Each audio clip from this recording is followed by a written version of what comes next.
I had to get married. That's the boldest statement ever, isn't it? I suppose it takes two to tango, so I had to say that Maddie and I had to get married because otherwise it would have been a bit lonely standing there alone. But even that statement is only a half-truth, because if we didn't want to anyway, it just wouldn't have happened.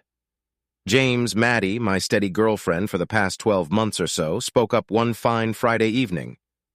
"I have some news for you. Good news or bad news?"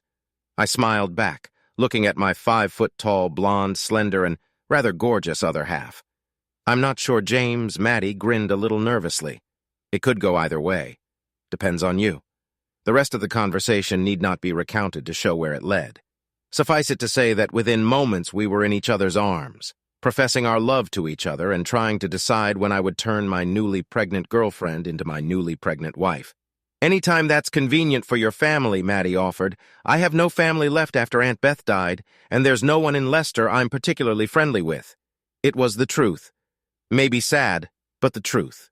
Poor Maddie had lost both her parents as a child in a motorcycle accident, and after several years in foster care, was eventually taken in by Auntie Beth, an old friend of Maddie's late mother who lived near Leeds. Poor Aunt Beth passed away just a few weeks before I had a chance to meet her. I was in Canada on business when she died, and by the time I got back, Maddie had already arrived in Leeds for the funeral, and everything was done and buried. Literally.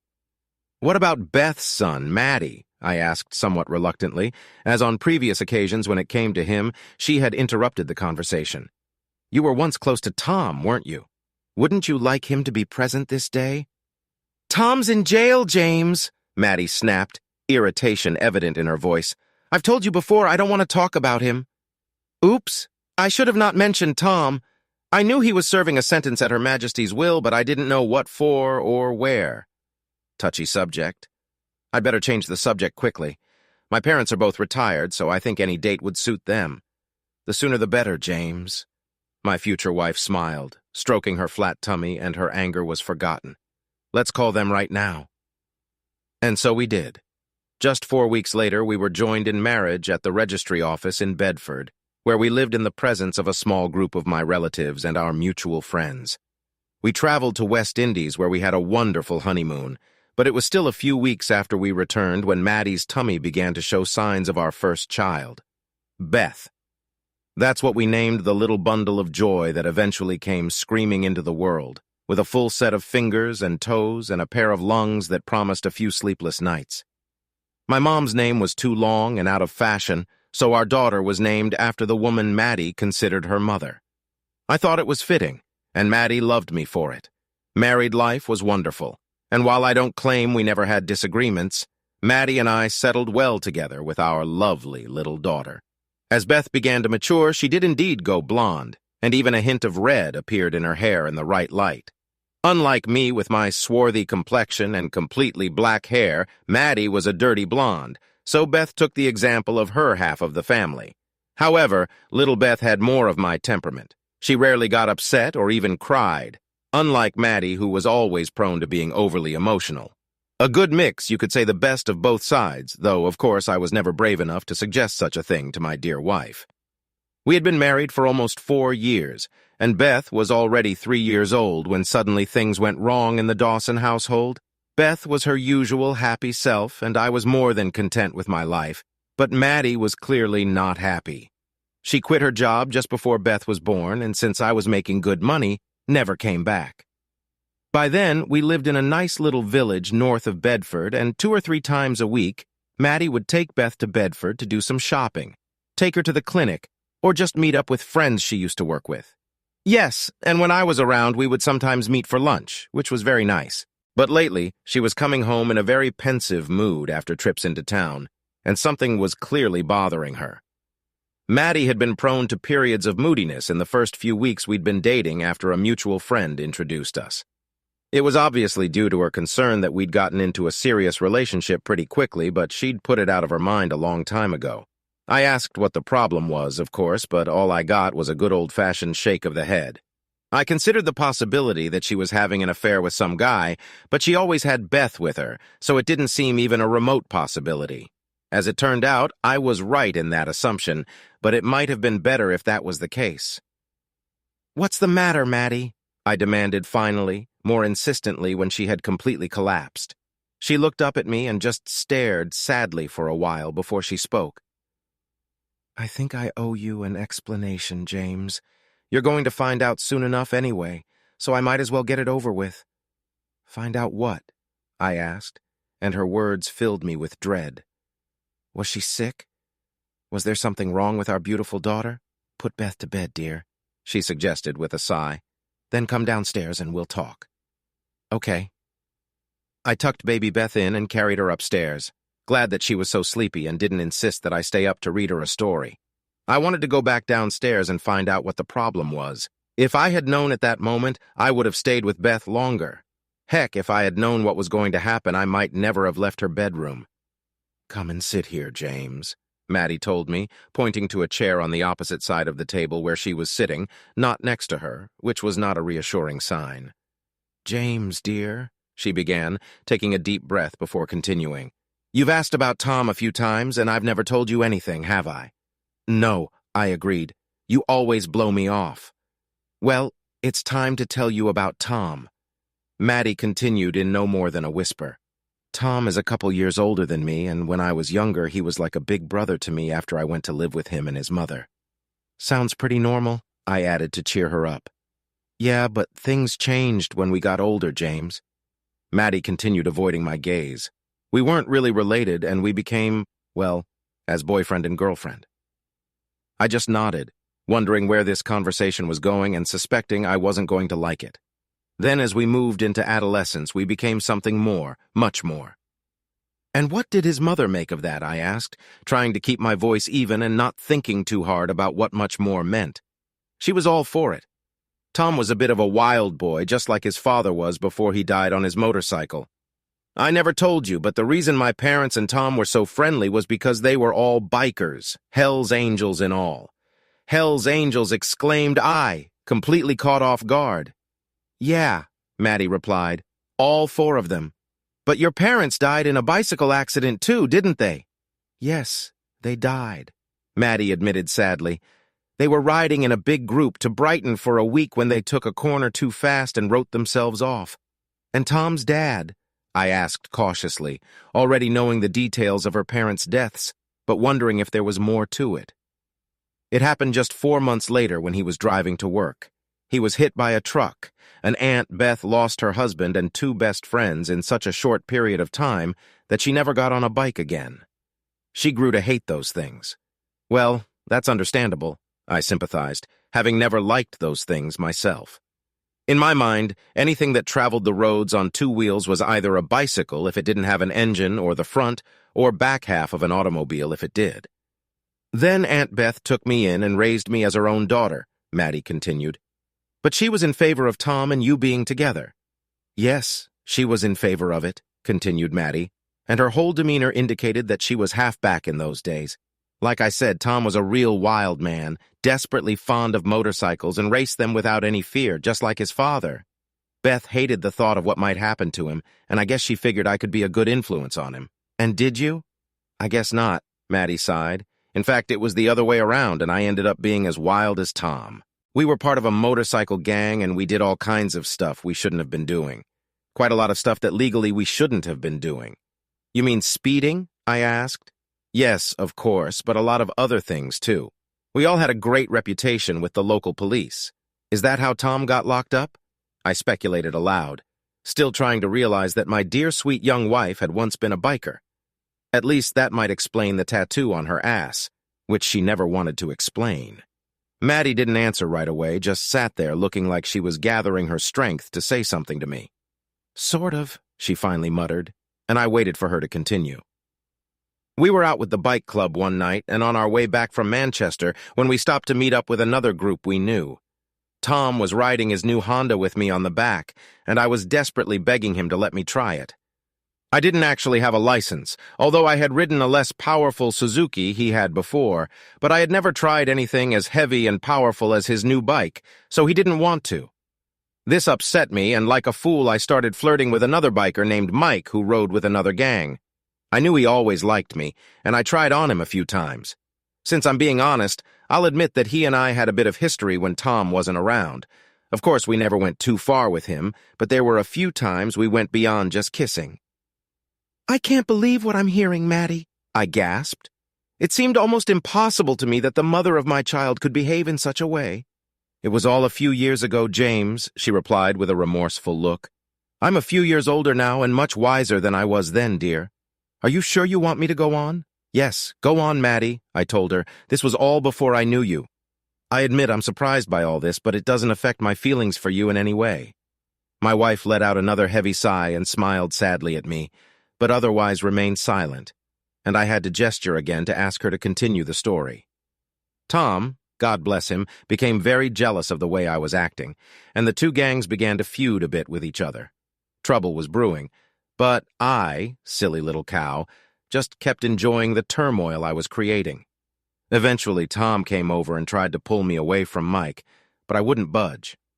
I told Mike that Tom was being rude to me and wouldn't let me ride his Honda and let him try his Kawasaki. There was no chance since Mike's bike was even more powerful than the Honda, but he played along with me. "Did he let you ride it?" "No," I said there was no chance, but he wanted me to get on the back seat with him and take off. 2 or 3 of their friends were kind of cheering them both on, but at the same time trying to calm them down.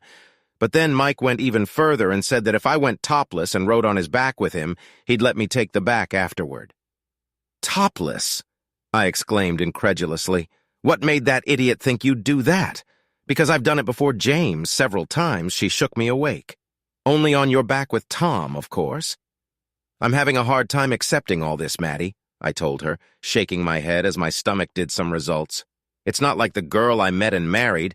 I've told you before, James. I'm older and wiser now, but at the time it was, well, fun." I finished for her, to which she nodded and continued trying to keep a smile on her face. "Jesus, Maddie," I muttered. "You were a real bitch back then, weren't you?" "I guess I was," she replied calmly. "But you have to realize that in a crowd like that, guys are kings and girls are treated almost like property, in public if not in private. When a girl got a chance to lord it over one of the guys, it was a real thrill. I suppose that's one reason why there were so many fights over women." "So he let you try the Honda?" I asked. However, that soon changed. "Yes," she continued. "I put on my jacket, kissed Mike on the cheek to annoy Tom, and then went with him to his Honda. He was really mad at me, but he kept his word, and in a few minutes I was driving slowly across the parking lot with Tom in the back seat.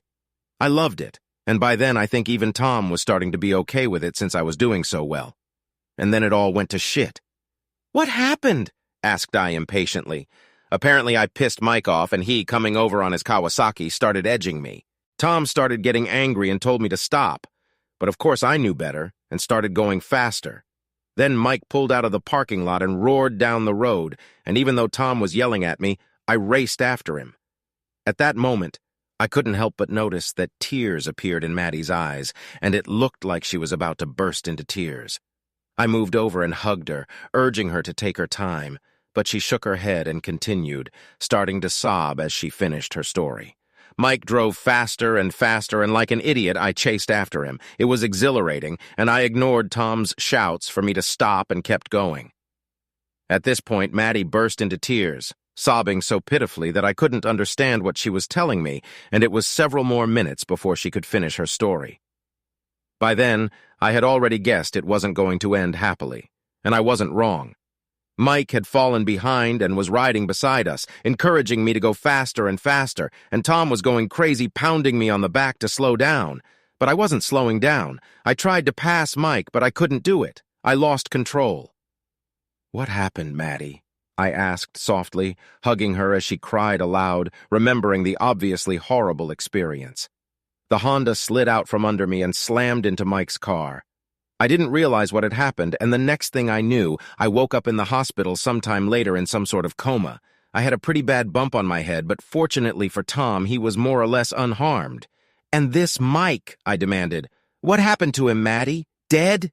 "Dead? Yes, dead. Shit, that's right. But then what happened, honey? I don't understand. You were riding the motorcycle and Tom was just a passenger. How did he end up in jail?" "He took all the blame, James," she sobbed. By the time I came to my senses and was able to realize what was going on around me, it was too late. Tom told the police that he was the one in the front seat and blamed it on him. "But it wasn't him, Maddie," I protested. It was you. I know, but why would he do that, honey? I searched for an explanation. Why would he take the blame? Because he loved me, she answered simply. I was his woman and he wanted to protect me. Shit. Exactly. We were fed up by then, and neither of us wanted to talk about it any further. So we settled down on the couch and were silent for what seemed like an awfully long time. Eventually, I realized that there was more to the story, and I had to find out everything. What else do you want to tell me, Maddie? I asked at last. There must be more to Tom's actions than you've told me so far. Of course you're right, Maddie admitted. At the time, believe it or not, Tom had a clean history with the police. He'd been pulled over a few times, given speeding tickets and stuff, but nothing more than that. Mike didn't look too bad after the accident, so Tom didn't think anything serious would come of it, and told the police he was in the driver's seat. Unlike Tom, I had a couple of criminal records, and he was afraid I'd be prosecuted, so deciding it wasn't that serious took the blame. You had 2 criminal records, I muttered, wondering what other revelations awaited me. Jesus, Maddie, were you a criminal? Not exactly, James. Maddie smiled guiltily. I've already told you about the cases I've been up to. They were both for indecent exposure. What? Riding naked on a bike around the campground is one thing, but the cops didn't like that we were doing it downtown. Twice, I inquired. More than twice, Maddie whispered. I got caught 3 times, but they let me go the first time. I didn't know if I could take that much more, but she went on to explain how Mike had suddenly gotten worse and was suddenly out of the game, and Tom had stuck to his story to protect Maddie. When the case went to trial, his case was scuttled, and he ended up getting an unexpectedly large sentence. Sounds like you owe a lot to that Tom, Maddie. I sighed when she stopped. When is he due out? That's the problem, James. He's got a few more years ahead of him, but I just found out that they're going to give him remission for good behavior, and he'll be out very soon. When? Thursday. She surprised me. The day after tomorrow. That's why I've been upset the last couple weeks. Jesus, what a mess. I rested my head on my hands and thought for a while. Maddie really did owe a lot to this guy, and as much as I doubted it, I knew I couldn't just ask her to dump him after what he'd done for her. I didn't like it one bit, but she was my wife. I loved her, and I knew what had to be done. Poor bastard. While he was in jail for something he didn't even do, his mother died, and his girlfriend married someone else. I guess he's got nowhere to go when he gets out, doesn't he? I asked, silently praying that my assumption wouldn't turn out to be correct. Not really. She disappointed me. His mom's house is only rented, and he's lost touch with his old friends and leads. Wait a minute. I've missed something. How do you know that, Maddie? I asked her. How do you know so much about him if he's in prison somewhere up north? He's not up north, James. Maddie replied so quietly I barely heard her. He was, but he got into fights there and was transferred. To where? I asked, already knowing what the answer would be before the words even left my mouth. To Bedford, she muttered. Right here, to Bedford Prison. What a bloody coincidence, I remarked sarcastically. I'm sorry, James, darling. I know I should have told you a long time ago, but I kept avoiding it, and it was getting harder and harder for me to tell you. I felt trapped and didn't know how to get out of it. So you went to Bedford often to visit him? Not all the time. But she shrugged, but didn't finish. The tears were still slowly rolling down her cheek, and we stood looking at each other, wondering what to say next. I moved here to be near him, James. I thought it would work out, but I didn't count on meeting anyone else, honey. I didn't expect to meet you. I just didn't allow myself to think that I would fall in love with another man. What are we going to do now, Maddie? I don't know, James. Like I said, I knew what I had to do. I didn't even know the guy, but Maddie owed him a great debt of gratitude, and she was my wife. Time to show some generosity. Look, Maddie, I began, I don't like the idea, but I suppose he could come and stay here for a few days, just long enough for him to find a place of his own. Perhaps we could help him with a few shillings to get him started. I can't, James. Why not? I asked, feeling somewhat relieved that she didn't think it was a good idea. I don't think it would suit him, James. Why the hell not? I growled, thinking my suggestion was pretty damn understandable under the circumstances. He doesn't know about you, James. He doesn't know. Tom doesn't know I married James. I'm sorry, darling, but I never had the courage to tell him that, and he still thinks I'm waiting for him to leave. I've ruined everything. Have a night. Oh, shit, exactly. Next chapter. The rest of the evening passed like a nightmare. We skirted around each other, trying to figure out in our own brains what to do. When we eventually spoke again, I tried to let her know that next time she would have to tell Tom the truth, because the longer she put it off, the harder it would be. I was very angry with her for being so stupid, especially since she was usually such an organized and honest person. But Maddie was my wife. I loved her to bits, and of course I needed to think about our daughter, Beth. Yeah, Beth. Here's the thing. I realized that Maddie still had strong feelings for Tom, even though I didn't press her on the issue. But Maddie and I had Beth, so I didn't worry about what she'd been in love with for a long time. I really wanted to insist that she tell this Tom guy to back off, but in the back of my mind, I knew that would be a mistake. Maddie had to deal with this on her own, and it was my job to help her do that. The next day, the day before he was released, Beth went to visit Tom and tell him the truth. It wasn't easy, but it had to be done, and I took the day off to be there when she got home, knowing she would need my support. I waited for her at home, insides trying to turn inside out, wondering what state she'd come back in. "Hi, Maddie." I greeted her at the door as she walked down the path to the garden. "How did it go? How did Tom take it?" "Didn't take it," she replied, somewhat puzzled as she slipped past me. "What do you mean he didn't take it?" "I didn't tell him, James." Maddie replied without looking at me. He was so excited, like it was the best day of his life. "I just couldn't do it, James. I just couldn't break his heart when he was so happy." "For God's sake, Maddie," I began angrily. "Do you think he'll feel better tomorrow? You think he'll be less upset?" "Grow up, you stupid woman." "I'm not going to tell him that tomorrow, Tom," Maddie blurted out. "I've made my decision, James, and I'm sorry, but I'm going to give him a few days of happiness before I destroy him. It's the least I owe him, James, whatever it costs me." I stood with my mouth open as the meaning of what my wife had said reached me. "A few days of happiness?" Anxiously, I asked. "Yes, James," she replied, finally lifting her head with a determined expression on her face. "I've booked a hotel room in town for tomorrow night, and I intend to repay Tom for what he's done for me." "No way, Maddie," I shouted at her. "If you think I'm going to stand by while another man entertains my wife, you have another thing to think about. Jesus, woman, I know you owe him, but this is ridiculous." "You can't stop me, James," she screamed back. "It's my decision, my body, and I'm going to do what I know how to do.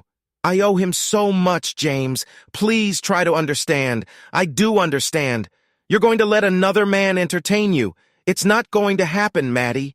It's just not going to happen. I've already made up my mind, James. No way in hell, Maddie. I'll do it, James, darling. Please, why can't you understand? Then I might not be here when you get home, Maddie. I threatened. If you let him entertain you even once, our marriage will go down the drain. I was hoping you'd be more understanding, James." She started to plead with me. "You know the situation I'm in, and I have to do this. Please, James, try to understand." "There's nothing to understand," I exclaimed angrily. "Then there's nothing to talk about," she shouted back. "Damn you, James. Why can't you understand? I'm not taking anything away from you. Damn you to hell. You do that and we're finished. Screw you, you miserable bastard." She finished and ran out of the room, slamming the door behind her and leaving me standing there bewildered. And that was it. I tried to talk to her later that night, but when it became clear that there was no way I was giving in, she just shut my mouth. I wanted to strangle that stupid cow, and I couldn't believe she couldn't see what she was doing to our relationship. What about Beth? Oh, God, what about poor Beth, whose life is about to be torn apart? I got up pretty early, slept in the spare bedroom, got Beth up and dressed, and made her breakfast. I wasn't going to stick around and watch Maddie go off to commit an act of adultery, and I planned to take Maddie with me for the day so we wouldn't be there. Another day off work, but what the hell? "See you tomorrow, James," Maddie muttered, kissing and fussing around Beth as I was about to leave. "Maybe, maybe not," I grudgingly muttered, pushing her away when she tried to kiss me too. "Please don't be like this, James," she sobbed. "It's going to be okay, honey, I promise you. It's not going to be okay, Maddie. Please change your mind." "What happened to Mommy?" intervened Beth as her mother began to cry. "She's just being silly, honey," I replied, scooped her up in my arms, and without another word ran out the door. All in all, the day spent with Beth wasn't too bad. It started with a trip to the zoo in Whipsnade and ended quite predictably at McDonald's. I decided that I really should spend more time walking with my daughter, although the prospect of doing it on my own in the future didn't really appeal to me. I tried. I really tried to understand how Maddie felt about this problem and could understand how hard it was for her. However, no matter how hard I tried, I couldn't agree with her actions. I then tried to put myself in Tom's shoes and found myself struggling here as well. The poor guy went to jail for loving a woman, and what did the cow do to him? Damn it. What a nuisance. When is Mommy coming home? Daddy asked my little daughter when we got home. She's gone out for the night, honey, I told her, trying to sound lighthearted. She'll be back soon. Who did she leave with, Daddy?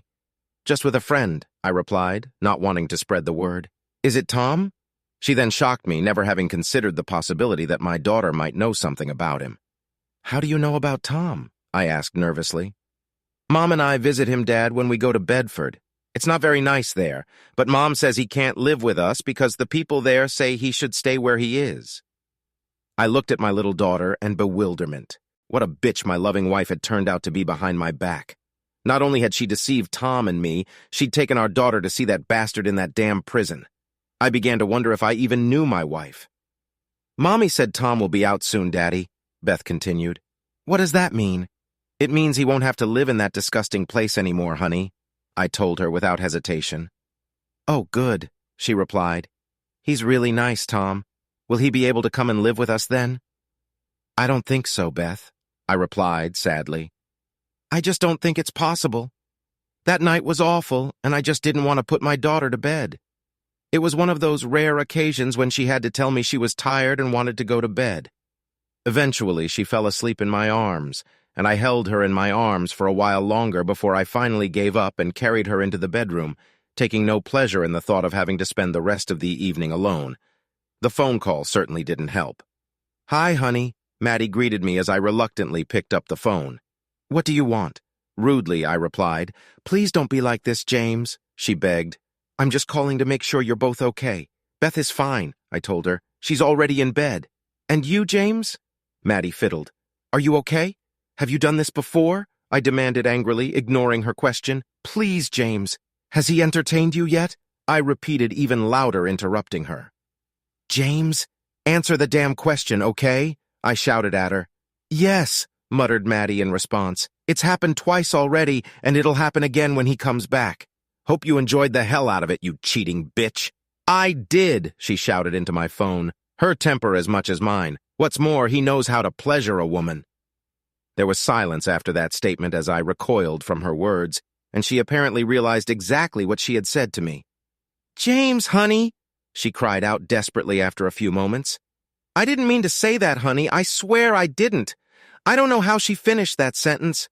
My ego went to hell and back, and my heart shattered into little pieces. I slowly and purposefully put the phone back on the stand and stood looking at it with tears in my eyes. Sure enough, a few seconds later it started ringing again, but I grabbed the cable and unplugged it. When my cell phone started beeping a minute or so later, I fumbled for the off button, failed, and threw it against the wall with all my might. It stopped beeping, shattering to pieces, and I stood in silence, large tears running down my cheek by then. I stood there and sobbed while my wife waited for her lover to come back and service her. I sobbed as I watched the devastating loneliness engulf me, hating the whole world and almost everything in it. I stood there for probably an hour or more, half wondering and half hoping that Maddie would show up and set things right. But that was impossible, and of course, she didn't come back. It wasn't until I thought of my baby Beth that I perked up, realizing that I would have to be brave for her sake. She was all I had, and that gave me the strength to carry on. I brewed myself a cup of tea, the solution to all my woes, and sat thinking about how my life would change. Would I be able to get Maddie back? God, what a question. All my senses were telling me no, but my heart was speaking differently, almost in a different language that I could barely understand. The only thing I was sure of was that for Beth's sake, I had to be strong. I would fight to the last to keep her with me, no matter how hard Maddie tried. I felt like I was even willing to take Maddie back for Beth's sake, but who was I kidding? I wanted Maddie back for my own sake, no matter what she did, but I knew it would never be the same. It wouldn't work, and it wouldn't happen. And I whimpered again, thinking about what was about to happen to the poor, sweet little girl who was sleeping soundly upstairs, oblivious to the turmoil around her. Damn you, Maddie. Why would you do that to the people who love you? Next chapter. The next morning I woke up to something stroking my face.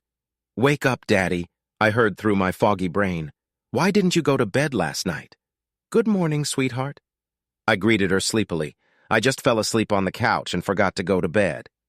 Silly Daddy, Beth giggled. Mom will think you're stupid when I tell her. I think Mom already thinks I'm stupid, I replied, sighing deeply as the situation weighed heavily on my overburdened shoulders again. Dad took time off work to watch you again. Where do you want to go? Can we go to the zoo, please, Daddy? My baby girl exclaimed happily, clapping her hands together. But we went there yesterday, sweet bunch, I pointed out to her. But I want to go again, Daddy. She giggled back. I want to see the big elephants and the funny monkeys and one of those big ones with the long, funny necks called Daddy. Giraffes, honey, I answered her. But you saw them all yesterday. How about we go to Old Warden and look at the old airplanes? Are there lions, antigres, and things there? No, Beth, there aren't, I explained to her, quite envisioning a trip to an old airplane museum I hadn't been to in years, if only for the distraction. But they have lots of other interesting things. Do they have a McDonald's there, Dad? I explained that they probably didn't, but we could find one on the way home, and that was the end of it. Yes, a half hour later we were on our way back to the zoo. It was a nice day, and for a few hours I was able to more or less forget my troubles and enjoy my daughter. Perhaps she will become a veterinarian when she grows up. All was well until we walked out of McDonald's, full of triple burgers and frothy milkshakes, and the clouds started to descend again. How the hell could I have screwed this up? How could I have ruined our marriage and ruined little Beth's life? Maybe Maddie and I could get over her transgression, and in a few years, all the problems with Tom would be a distant memory. Maybe. By the time we got home, little Beth was ready for bed, so we settled back on the couch, and for the second night in a row, I carried her sleeping upstairs. So far, so good, but then I had to wait on my own to see what time Maddie would be back. We hadn't discussed the matter, so I had no idea when she was coming home. Heck, all we'd done was yell at each other since she'd announced her plans. I promised myself that when she came back, I would keep my cool and try to talk reasonably. Deep down, I understood why she felt she had to do what she did, but she had to understand my point of view.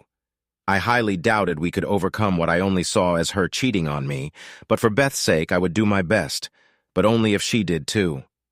I waited until 9 o'clock, somehow confident that that was the time she'd be back. Then I waited until 10 and started to get angry again. At 20 minutes past 10, the newly connected phone rang. Hello, James Dawson here, I answered cautiously. Are you in a better mood than you were last night, James? Demanded the voice on the other end. Not much, Maddie, I replied. When are you coming home? Depends on you, James, she said, instantly reminding me of that fateful day when she first told me she was pregnant with Beth. If I come back in the morning, you're going to talk sense to me instead of yelling at me. Tomorrow morning, I answered her. You have to come back tonight. There's been a change of plan, James, she announced. Now are you going to talk sense or not? I counted to 5 to contain my fervor before answering. Have you told him yet? I asked, ignoring her question. Does he know about us being married? Yes, James, he does. So he took it pretty well. Maddie informed me, as if discussing with someone, the news that he'd been kicked off the village soccer team. He took it a lot better than you did. Yeah, I replied, fighting the urge not to yell at her. And where exactly were you two when he took the news so well? No answer. And what exactly were you two doing when you broke the news to him, Maddie? I continued. Or were you already done? Still no answer. I'll see you when you get home, Maddie, I announced into the silent phone. That's when we'll decide if it's still your house or not. There was a click this time. Maddie hung up on me. In the morning, I picked Beth up, made her favorite breakfast, and drove her to the dance class she attended every Saturday morning. There, I arranged with one of the other moms to pick her up and keep her for a while if I didn't get back in time. Maddie usually picks her up, but she's been gone for a couple nights, I explained, wondering how long it would be before the truth came out. It's okay, the other mom told me. Beth can stay with us all day if you want to hang out with Maddie for a while. Thanks, I said. I think I managed to smile, but I'm not sure. 15 minutes later, I walked back to our house, and my heart raced when I saw that Maddie's car was already parked in the usual spot outside the house. This wasn't how I wanted it to be, but hell, who cares? "Where's Beth?" asked Maddie sharply as I closed the door. "Where do you think I replied rudely? You didn't do anything stupid, did you, James?" She practically accused me. From that, depends on whether or not it's stupid to take her to dance lessons. Oh yeah, sorry, I forgot," Maddie muttered embarrassedly. "Okay, round one was on me, but there was a long way to go." "Look, James," she began again, "Tom has been really good about this whole mess and made me realize that I'm not being very fair to you. If we just sit down and talk things through, we both think we can come to something that will make all three of us happy." "I assume you mean all four of us, Maddie," I clarified. "Aren't you forgetting Beth?" "Yes, of course, James," Maddie hastened to reply. "Of course, I mean all four of them. So round two for me as well." I was gaining points, but the future didn't look too bright. I gestured for her to continue. "The thing is, James, I do love you and always will, but now that Tom is back, things have changed, haven't they?" "How so?" "I don't think I've stopped loving him, James," my wife explained to me. "I'm sorry, James, but I love two men. The problem is I decided to remind her. The other can give you pleasure." "James!" she shrieked. "I didn't mean to say that. I got angry and lost my temper, and frankly, I didn't want to say it. But it's true, isn't it?" "So what?" sobbed Maddie. "What difference does it make? I've never complained about your performance, and I never will." "Damn right you never have. I objected to her. You never will because you'll never have the opportunity to compare us again." "Please, James," she continued desperately, not giving up. "Please, at least listen to what Tom and I have come up with. Please listen, James." I shrugged, half agreeing to listen, and in a more confident voice, she continued. "We, meaning Tom and I, decided that we could come to an agreement between us. I could continue to live here with you and Beth so we could be like a little family, and Tom would get an apartment or something nearby. So you could visit him, I suppose?" I asked incredulously. "Sib, yeah, sure, but I'd spend most nights here with you, James, but half the nights with him." "Half the nights wouldn't be either," Maddie muttered, realizing that things weren't going so well. "And do you really think I'm going to agree to that, Maddie?" I asked quietly. "You get the best of both worlds. Tom gets freedom, and I get a cuckold who will probably support all of us." "I guess not," she whispered. "Not when you put it that way." "Tell you what, Maddie," I began to suggest. "You call Tom right now and tell him to get the hell back to Leeds, and I repeat, I might take you back." "I don't think that's a very promising offer, James," Maddie replied sadly. "It's the best I can do, Maddie," I told her firmly, still not sure I wanted her to say yes. "I guess I'll have to decline then." "Close the door behind you when you leave, okay?" I thought. And that was the end of it. "What about Beth?" asked Maddie. "She'll have to live with me and Tom." "Over my dead body only, Maddie," I replied angrily. "I'll do anything to make sure that doesn't happen. We'll see James." Maddie smiled at me. "If you think you can hold on to Beth, you're in for some surprises." "Back off, Maddie," I hissed angrily at her. "Go back to your jailbird lover. No court in the world is going to give you custody while you're with that loser." Maddie didn't say anything else, just got up, walked out, and left. "Yeah, and she slammed the front door, actually almost took it off its hinges. That's a one-way street, isn't it?" I didn't think so. In fact, I had a horrible suspicion that the game had only just begun. For the next 4 or 5 days, I heard nothing from them. It was as if I were sitting in the trenches during World War I, waiting for the next volley or major attack to catch up with me. I did take the opportunity to go to an appointment with Tim, my buddy who was also my lawyer, but I left there with absolute certainty that any court in the world would award me custody of Beth a little shaky. 50, he advised me mournfully. If she can prove she's in a stable relationship, the court might side with her. "But he's a goddamn jailer," I tried to object. "He bloody killed someone. That wasn't true, of course, but even Tim didn't know that. He killed someone in an accident, James," my friend informed me. "He's paid his price to society and has the same rights as everyone else." "How does he look? Doesn't he look a little dubious or something? Is there anything we can use against him?" "I have no idea." I had to admit. "I've never met him, and I've never seen him. Maybe you should talk to James." All this time, I'd been killing Beth with kindness and attention, coming up with various excuses as to why her favorite mommy hadn't come to see her. "When is Mommy coming home, Daddy?" she asked sleepily. "Soon, honey," I told her, unable to tell her the truth just yet. "I miss Mommy." "Me too, honey," I replied with tears in my eyes, hugging her desperately, and I missed her. Oh God, how I missed this woman. I was about to meet this Tom much more easily and probably sooner than I had anticipated when my buddy called me and asked me to come to a meeting with the other parties, as he put it, and their attorney. I put on a manly look as I walked to the meeting, wondering what that bastard Tom really looked like. Come on, biker. Hell's Angel and all.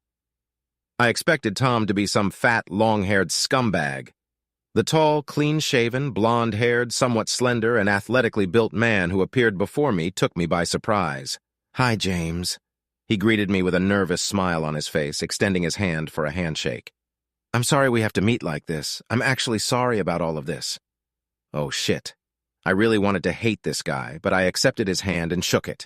At least I wasn't smiling too much, and maybe this wouldn't be as hard as I expected. How wrong I'd been. Mr. Dawson, their lawyer, a corpulent, grinning bastard, opened the proceedings. "It's quite obvious that your wife is not going to take you back, so there's no point in you trying to do that." Tim, my lawyer, held out his hand to keep me from hitting him and accepted the challenge. "I don't think my client is interested in that possibility either," he objected. "As far as we understand it, this is simply a matter of deciding your client's access to the daughter from this marriage. Obviously, my client will be the primary custodian, and she will live with him, but he is willing to grant reasonable access to his soon-to-be ex-wife." "It's not that simple," the fat man replied with a smile that would do honor to a crocodile. "My client, that is to say, my clients, have first right to the child." "Bullshit!" I exclaimed, but Tim ordered me to calm down again. "The fact that my client, Mrs. Dawson, is the mother of the child is not in dispute," the fat man continued. "Are we in agreement on that?" Tim acknowledged the fact, throwing me a cheerful look, just as I was puzzled by the other guy's line of thinking. "Then we also have to acknowledge who the father is," the bastard continued, and this time Tim had to physically restrain me from confronting the asshole. "My clients claim that Mr. Dawson is not the father of the child, and the father is her ex-boyfriend, Mr. Thomas Wellings." "Tom? Tom is Beth's father? What the hell kind of nonsense is that?" I was so shocked that I just sat there with my mouth open.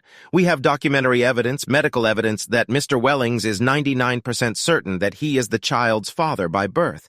We also have irrefutable evidence that your client, Mr. Dawson, cannot be the father." "What the hell are you talking about?" I shouted at the fat bastard. "Beth is my daughter. I was there when she was born and I bought her back. Apparently not, Mr. Dawson." The fat man interrupted me. "You may have bought her back as your daughter, but you are not her real father. It is my client, Mr. Wellings."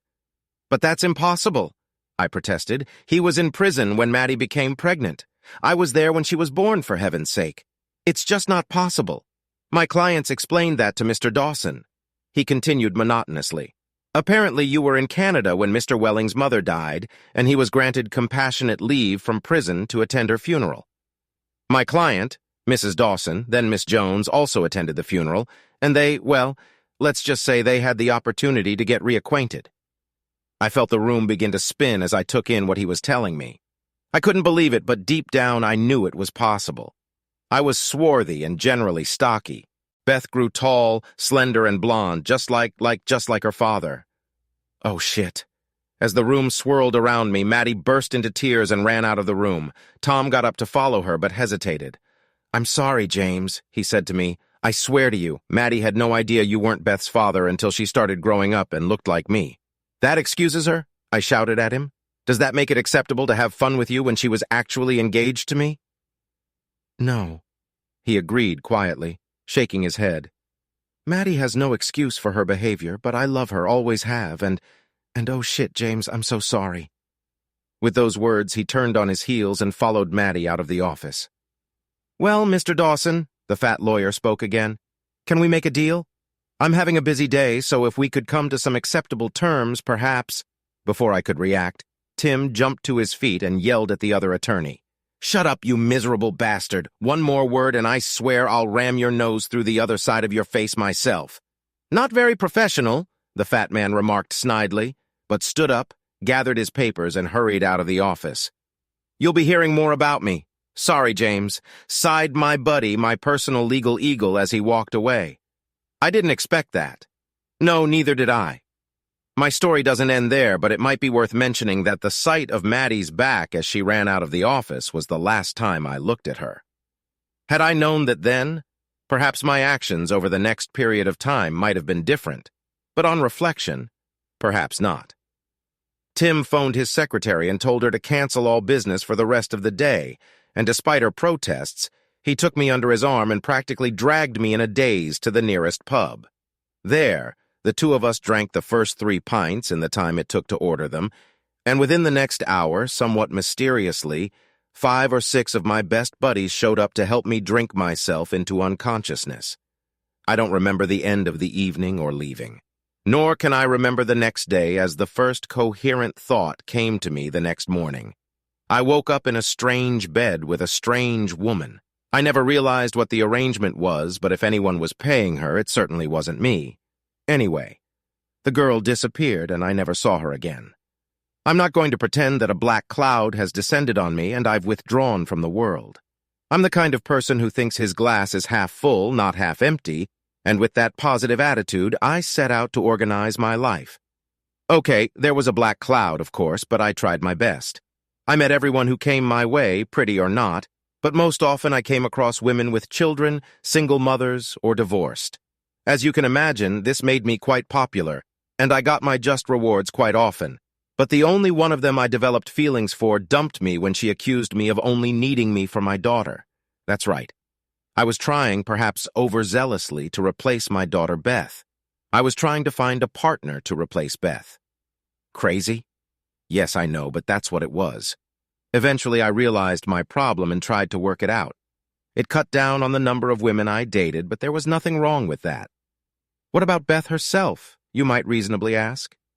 Yes, I insisted on having access to her, even though there was no blood connection between us, but it was a bloody disaster. Maddie and Tom moved back to Leeds, and I had to come down one day for a week to visit her. Neither Maddie nor Tom minded, to be honest, and indeed did everything they could to make the trip easier for me. It was Tom I talked to every time I called, and it was Tom who met me when I came to pick up Beth, and Maddie, perhaps wisely, made sure I couldn't meet her. But it didn't go very well. Poor Beth was just confused and spent all day trying to talk me into coming and living with them, not realizing at her tender age how unlikely it was that it would ever happen.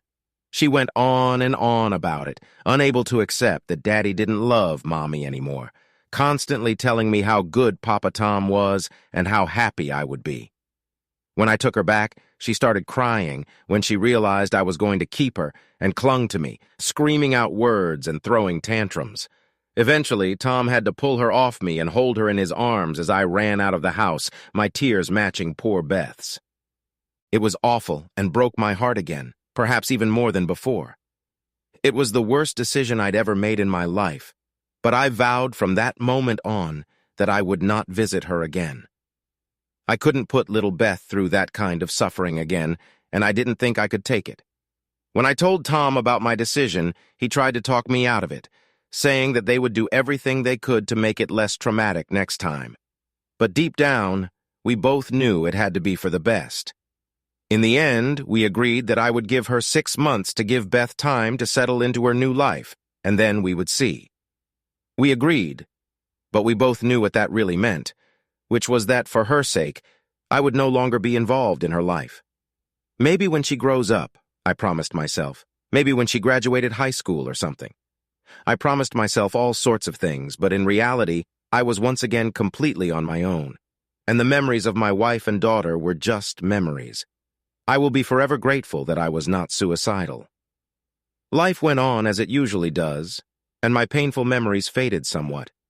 Time, they say, is a wonderful medicine, but I can assure you that it is not a miracle cure. It takes work, and I worked at it, carving out a new life for myself.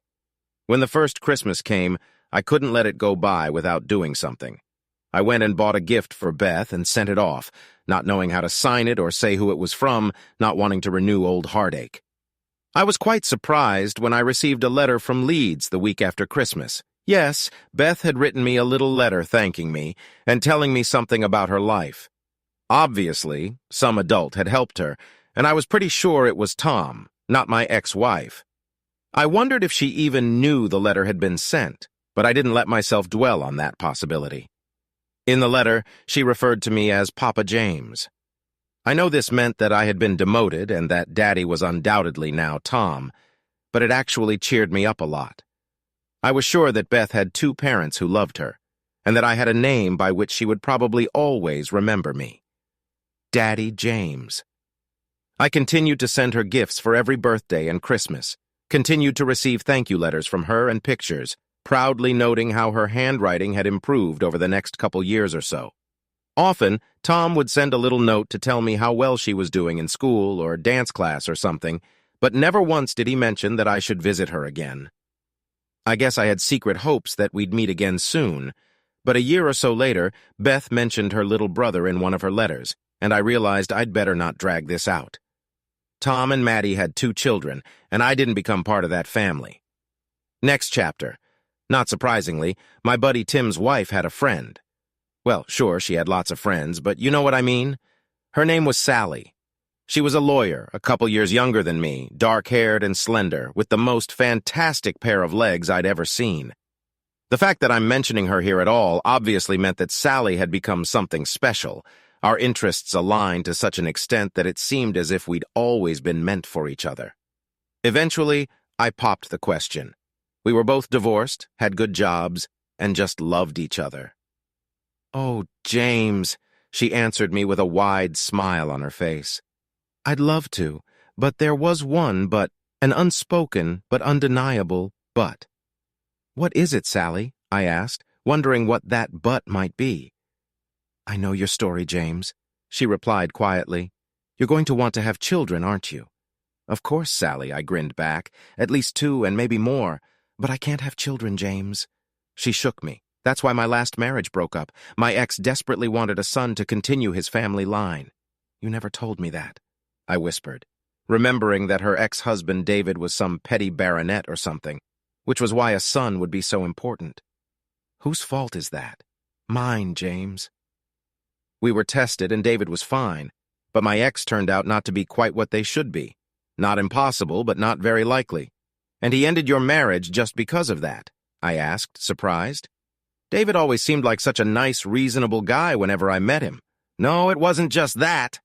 Sally answered me a little sadly. "But it was that little problem that led to arguments and eventually to our divorce." "I'm so sorry, Sally. I didn't have the slightest idea. Couldn't you have adopted a child or something?" "I would have adopted, but David's family was totally against it, and it ended up driving a wedge between us." "Sad," I commented. "Very sad," she agreed. "But then I wouldn't have met you, would I?" "So you'll marry me." I pounced on her. The conversation continued, with Sally worrying that she didn't want another marriage to fail for the same reason, and me trying to assure her that I would accept it. We talked about possible adoption or other artificial means, which Sally, with her background, knew much more about than I did. Truth be told, we did have a lot to think about, and neither of us were getting any younger. "Why don't you ask me again in 3 months?" suggested Sally at last. "When you've had time to think about it." "How about I leave the question on the table and you give me the answer in 3 months," I objected. "Earlier, if you want. That's how we parted." I wanted her to say yes, but deep down I had to admit I had my doubts. I really, really wanted a child of my own. More than one, to be honest, and adoption and everything else left me feeling insecure. Unfortunately, so insecure that tiny cracks started to appear in our relationship that hadn't been there before and just weren't meant to be. There was no doubt that we would break up, and we were still very happy together. But the doubts were there, and the question of marriage quietly receded into the background. They say every cloud has a silver lining. Maybe it's true, maybe it's not. I certainly wasn't thinking about clouds that morning as I sat in my office pondering how the hell to justify a major expenditure on a new project I was heading up. The last thing I wanted was for a phone call to interrupt my train of thought, especially one that had nothing to do with my project. Mr. Dawson asked an unfamiliar and rather officious voice. "Mr. James Dawson?" That's me, I replied casually, still focused on how to make $250,000 seem like pocket money. I need to ask you a couple of security questions, Mr. Dawson. Okay, I replied, still a little unhappy at being interrupted. But first of all, who are you? I'm sorry, retorted the voice, sounding not at all apologetic. My name is Mrs. Murphy from Headling Social Services. Headling is a suburb of Leeds. I know exactly where Heading is, Mrs. Murphy, I replied, and my interest suddenly increased tenfold. How can I help you? Are you Mr. James Edward Dawson? That I am. And you were formerly married to Mrs. Madeline Dawson, who afterwards became Mrs. Wellings? That's me, I repeated, a little annoyed at her officialism. For security purposes, could you give me your ex-wife's middle name? Jean, I replied. Satisfied with this, she also asked me for her date of birth, to which I of course answered correctly again. What does all this mean? I asked somewhat more insistently. Headwing Social Services has been instructed to settle some outstanding matters concerning the late Mrs. Wellings. The late Mrs. Dawson, I asked, realizing immediately that I was referring to Tom's mother. But she died some years ago, and I never met the woman. What could that possibly have to do with me? On the contrary, Mr. Dawson replied the voice. Mrs. Wellings died 6 days ago. She was killed in a motorcycle accident along with her husband. What? She couldn't have. They... My voice trailed off as the meaning of her words reached me. I almost dropped the phone. I'm sorry, Mr. Dawson, the welfare woman continued. I thought you should have known. What about Beth? I exclaimed aloud as horrible thoughts raced through my brain. She's all right, isn't she? Please tell me she's all right. She's a little upset, sir, the woman continued, the slightest trace of humanity appearing in her face for the first time. She wasn't involved in the accident, but she's obviously very upset. She's been asking about you, but it took us a few days to track you down. Where is she? I shouted into the phone. I'm on my way out. I'll come and get her. The woman told me they had her, that they had her address, and 5 minutes later I was in my car and driving out of the parking lot, forgetting about my such an important project. I was nervous as hell sitting in Mrs. Murphy's rather messy office, convincing her that I really was who I was, and that there was no doubt that I wanted Beth. To my surprise, I discovered that Tom and Maddie had done nothing to change the situation, and of course I hadn't heard anything about the adoption request. Legally speaking, I was still Beth's father, since that's what it said on her birth certificate. Wow. I guess I was upset at the news of Maddie and Tom's deaths, even considering what she'd done to me, but I was so excited to see Beth again that such thoughts and feelings just didn't have time to penetrate my soul. But there was something else I hadn't thought of. Finally, there was a knock on the door, and another woman entered the room, holding Beth's hand. My Beth. The first time I'd seen her in almost 4 years. Daddy, is it really you? Asked Beth timidly. No wonder, because even though I had been sent pictures of her, she hadn't seen me since she was 4 years old. Yes, it's me, honey. I squeezed out, and the first tear trickled down my cheek, and I held out my arms to her. Daddy, Daddy! She screamed, running up to me. I've missed you. I knew you'd come for me. I told you there was something else I had completely forgotten about, and that omission suddenly became apparent as I hugged my daughter.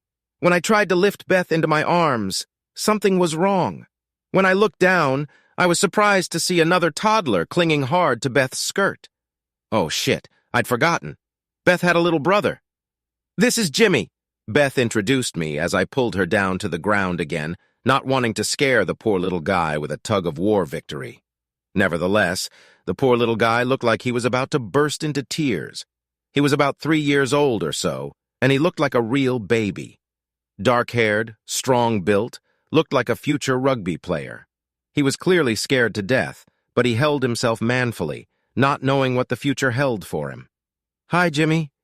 I smiled encouragingly at him, but he still looked around just as uncertainly. It's Papa James, Jimmy, Beth encouraged her little brother. Say hi. Papa James, who was your real daddy? He asked Beth, keeping his eyes on me. Yes, Jimmy, she told him. Mommy and Daddy always told us how good he was, and now he's going to be our daddy and take us in with him. Mrs. Murphy opened her mouth to speak, no doubt wanting to correct that innocent statement since nothing had been discussed regarding Jimmy. but I raised my hand to stop her, and she had the good sense to remain silent. "My mommy and daddy went to heaven," muttered little Jimmy. "Aren't you going to be our new daddy?" "How old are you, Jimmy?" I asked, looking at the little guy, and a thought suddenly occurred to me. "Free," he told me. "Free and... At this point, he turned to his big sister for help. "He's 3 and 4 months old," Beth finished for him. "His birthday is November 7th. "Gee," I exclaimed as the truth became clear. The math turned out not to be difficult at all. 3 years and 4 months plus another 9 months, and that put us back to mid-October. Yes, a month before Tom was released from prison about 4 years ago. Combined with Jimmy's build and complexion, I had no doubt. Jimmy was my son. For heaven's sake, they must have known that and even named him Jimmy after me. No wonder Maddie wasn't there the one and only time I visited, for by then she should have shown herself by now. "Come and give your daddy a hug, kiddo," I grinned, feeling warmth spill over me. He hesitated for a moment and jumped into my arms. Beth followed, and the 3 of us hugged and cried, oblivious to those around us. After that, it was business as usual. I had the legal right to pick up Beth, and it only took 10 minutes in front of a hastily found judge to get the right to pick up Jimmy as well. Of course, I'd have to do the paperwork later, but I knew a lady legal counselor who I hoped would be happy to help me with that. "This is my friend Sally." I introduced my 2 new charges the next day, noticing that her eyes had already clouded over. "Are you going to be our new mom?" asked little Jimmy. "Hush," Jimmy admonished Beth to her brother. "Daddy said this woman is a friend of his." As Sally stared at them for a few moments before saying something, and I held my breath. "It's okay, Beth," she finally managed to mumble as her tears rolled down. "If your daddy still wants me, I think you two are the answer to our prayers, and I'd love to be your new mom." The offer was still on the table, and the 3 months hadn't expired yet, so you can guess how it ended, can't you? Sally and I took them both for a walk that day, and we held hands, ran together, played together, laughed together, and watched together. Yes, that's right, we went to the damn zoo again. Of course, there were hard times in the months and years that followed, as my kids reminisced about Tom and Maddie being their parents. But time does heal, and those times passed as our children grew up, and Sally and I began to age happily together. Beth became a veterinarian, is happily married to a young civil engineer, and we are looking forward to having our first grandchildren. Jimmy has joined the Royal Air Force and has just received his wings. I wonder if his love of airplanes stems from the number of times we dragged each other to Old Warden to see the museum there. The end.